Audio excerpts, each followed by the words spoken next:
historic Falmouth cruise port is a one-of-a-kind port, nowhere to be found in the Caribbean. And that's what's really putting Jamaica cruise shipping back on the map as a leading cruise shipping destination in the Caribbean. And you're right here on the main street, Falmouth Street, and this takes you right into the rail town of Falmouth, which was the original town way back in the early 18th century when Falmouth was a thriving historic port town.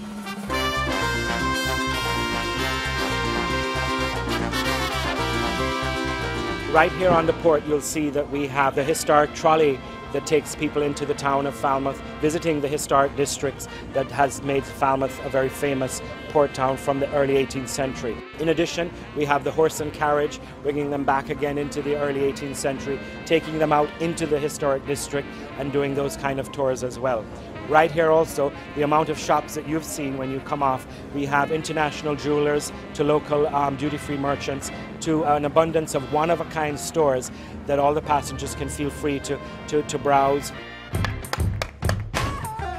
But also we wanted to ensure that the local artisans, the craftspeople, those who make handmade dresses, wood carvings, you've seen many of them around, the traditional Jamaican artisans who work and actually are making the product right in front of the passengers as they walk by, were able to be a part of this historic event. Falmouth is centrally located, so it's a great part of the island to venture into further west into Montego Bay or east into Ocho, two other big tourist destinations here on the island. It's so important to visit outside of the port to see what's offered. The famous Duns River Falls in Ocho, swimming with the dolphins in Negril or Montego Bay.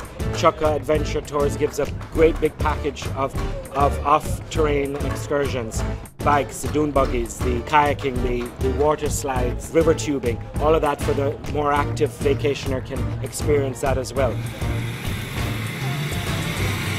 History has been made, it's a fantastic feeling. The pride we feel for having such a one-of-a-kind port that's seen nowhere else in the Caribbean, and of course bringing more business to Jamaica, and of course being able to have world's largest ship dock right here in Falmouth.